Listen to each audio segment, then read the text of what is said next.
Hi there, my name is Jane and this is Sleepy Mabel's Closet, and in today's vlog it's all about my ruffle sleeve top version 2 and I just want to share it with you.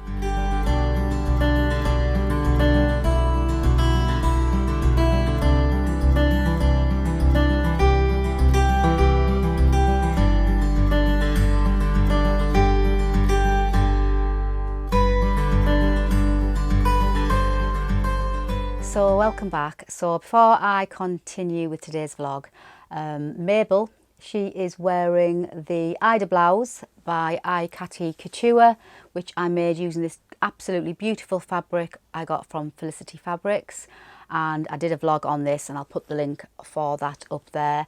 And this is going to be included in my module that I'm making in conjunction with Whitney from Tomcat Stitchery. She is doing a lovely challenge over on her YouTube channel, so go and check it out, and also on her Instagram account, and it's called, let me just double check, the Great Module Sew Along Challenge. And what it is, it's a 6-piece module. You don't have to do the 6 pieces, but this is part of the challenge, a 6-piece module which includes 2 bottoms, 3 tops and a topper. And I think it runs until March sometime, but I'll put the link to Whitney's channel in the description box below, and you can go and check it out. She's got quite a few vlogs on it. And I thought, oh yeah, well, lovely challenge, because I'm trying to work on my wardrobe a bit more this year and working on modules rather than just making a single item. So I thought, oh, this will work great with what I've got planned too. So this blouse is going to be part of that module, but obviously I will do a separate vlog and show you what I'm planning to make as part of it. So back to today's vlog, it's all about my ruffle sleeve top. Now, if you remember the vlog I did not so long back on my fabric haul, which were all plains and solid fabrics, one of the fabrics was white, because I have not a single white item in my wardrobe. I've got white long sleeve tees, white vests, white t-shirts, but I don't have a single white blouse in my wardrobe for some reason. My wardrobe is quite floral. I do like a floral. If you follow me, you probably know I do like a ditzy print, and I do like vintage floral prints. And so this year I am trying to bring in more plains and solids that I can mix and match with what I've already got. So in that vlog, obviously I had the white fabric, and I was planning on doing the ruffle sleeve top. So I'll just quickly show you the PDF pattern, which you can download. It's the ruffle sleeve top from Peppermint magazine, and it's designed by In the Folds. And it's a lovely, lovely boxy type blousey top with those lovely ruffles on the sleeves, and it's like a V-neck. And I am wearing, this is what I made last year in the V-neck, and I used fabric that was my Nana's Old curtains. I've got a vlog, I'll put the details for that up there. God bless her soul, my Nana's Old curtains that she used to have hanging in her pantry. I've still got the leftovers from it, where the brass rings are still attached onto that piece of fabric where she had them hung in a pantry. I remember exactly where she had them hung. She had this lovely little pantry. It was always cold in there. It had like a marble top, and all the butter was in there, and all the preserves and the cheeses and the breads. And she did a lot of home baking, and I remember always going in there. Her eggs, fresh free range eggs, everything was all in there. And these curtains were, she had a little set on her little window in the pantry, and another set going along the, like around the base of that marble workbench. So it was like a curtain, and she had stuff behind there. And I remember these, just remember them. So happy memories, this top. So when I made it this time last year, I was still on my losing weight journey as well. So I made this, it's a little bit too big for me now, but I'll still wear it, because it's one of those tops you can layer. And if you know me, I like to layer my clothes. I like to get full wear out of everything I've got, and if I can mix and match and layer my clothes, even better. And so I made this, and I made it slightly longer last year, because obviously the pattern is quite a boxy short top, just to the hips, I would say, hip length. And obviously last year I was drawn towards making a little bit longer, smocky type of version lengths, because I still felt a little bit overweight personally for me, and obviously still wanted to hide the old lumps and bumps and what have you. But I do love wearing it, and the only modification I made to this top was obviously I made it longer and I put some pockets in. I'll pop some pictures up of me wearing this in the garden, and you can see the actual length of it. So this year, obviously, I've lost my weight. I've got to my target, and happy how I look and how I feel. Well, that was the most important thing for me, how I feel. And I feel absolutely amazing.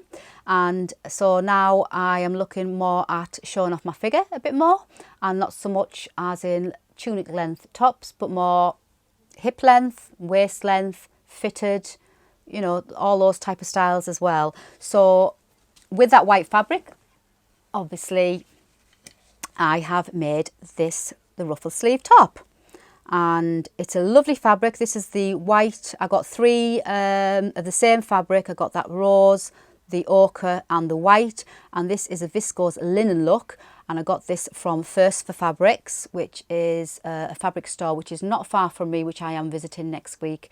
And I'm also meeting lovely Lynn. Hi Lynn, if you're watching, can't wait to meet you for coffee and a browse around the store.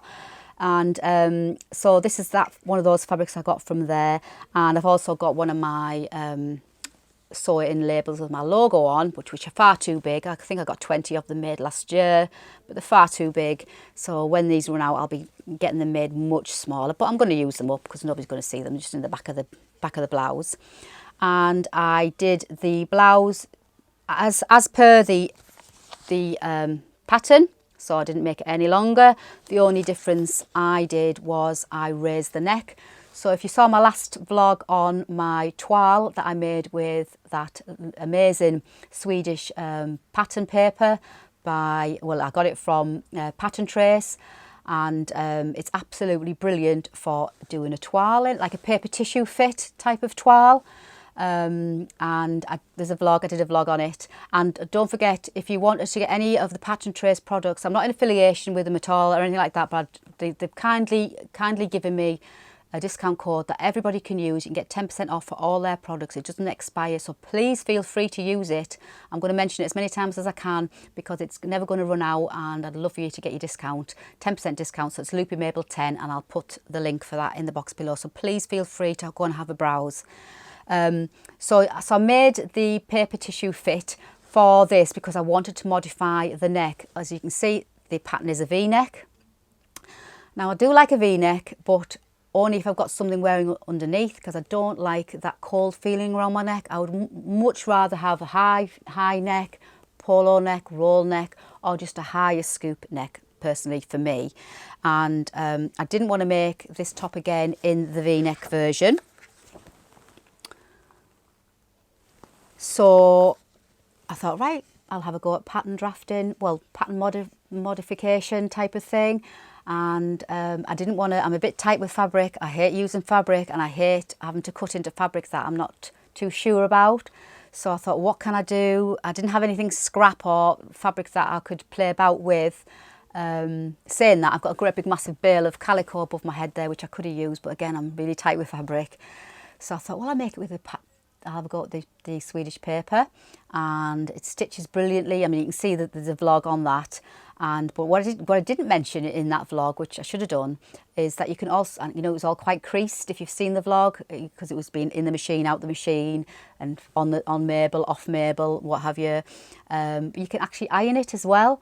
So as long as you've got your iron on a coolish setting, you can actually iron that paper and iron out the creases. So it's good to know. So next time I do that again, I will remember that.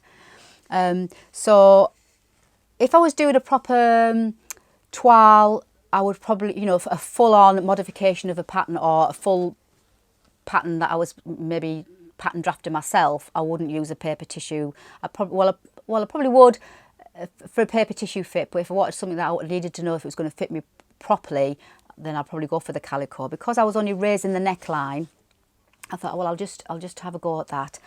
And obviously I raised the neckline, but I didn't take into consideration that I couldn't get my head in, because obviously it was a V-neck, and I'd raised it, and it was, well, I could get my head through, but it was very tight. So if I was going to pull it over my head, and especially being white, you probably ended up covered in makeup or what have you.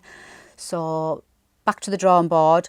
I didn't take anything out of the back when I modified the neck, so I literally took a centimetre scoop out of the back section and literally a half a centimetre on the front, but I didn't want to go any deeper, otherwise it would have ended up being a bit too gapey for me. My head goes through absolutely fine. And the only other difference that I did, I made my own facing, because this pattern comes with like a full-on all-in facing. I'll show you in the description if you've never had a look at this pattern. It's a proper full-on like facing there. So, and I didn't want to do all that with this one, so I just made my own facing. And when I do it again, because I will make this pattern again now, I've got it, the neckline spot on for me, I'll probably make the facing a fraction longer, maybe a centimetre longer, just so that it tucks down a little bit more in the blouse. I mean, it's been understitched and everything, and it's not going to move, and I've top stitched it too, but maybe a fraction longer for next time. But yeah, it's a lovely fabric, it's got a lovely drape, and I thought it might be a bit creasy, but no, it doesn't crease too bad at all. So that is my ruffle sleeve top, and I think this may also become part of my 6-piece module. Not sure yet. I've got a few other ideas that I'm still working through a list, but I'll share that with you in that vlog. So if you've never heard of the Peppermint magazine, there's some amazing patterns on there, free for you to download. I'll put the link for that website in the description box. And again, you know, and if you like a little boxy top with some nice lovely ruffles on the edge of the sleeve, then this is a lovely sewing make to have a go at too. Obviously it is a V-neck, so which I'm wearing, the V-neck. So I'll pop some pictures up of me wearing this in the garden. And again, I had this layered over I think it's a green top, which is probably not the best of look. It's fine, it's okay. I managed to coordinate it over my trousers, and I added my raggy brooch with it. But it is another great layering top, and because I've raised the neckline, it's going to be great for in the summer, just maybe with just a little white camisole underneath. And obviously I can wear it in cooler weather too with something underneath. So I'm really pleased with it, I really love it, and I'm super chuffed that, I know it's not a big deal. I mean, I've only raised the neckline from a V-neck to a round neck, but I've self-taught, so I did a load of research. I read all my books. I've got quite a few dressmaking books that I've never really read through properly, so I got all my books out, and you know, really went to town on research on how to raise the neckline and do it properly. But obviously, I didn't take into account the back bit. But I've learned, so for next time, if I, you know, doing another modification of anything, I've got that in my head to remember. So I'm absolutely loving learning, and added my own little touch to things. And it's like, obviously my wardrobe is evolving, definitely evolving, and it's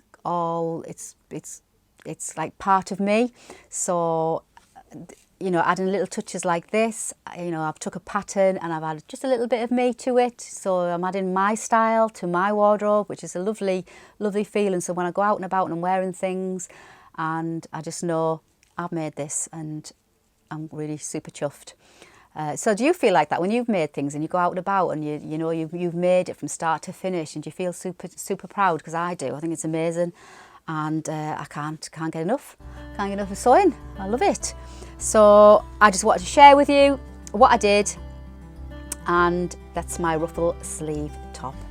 So hope you like this video. If you're not a subscriber and you like to follow along with my sewing makes and my sewing projects, then please subscribe, and then you'll never miss out on anything that I bring out.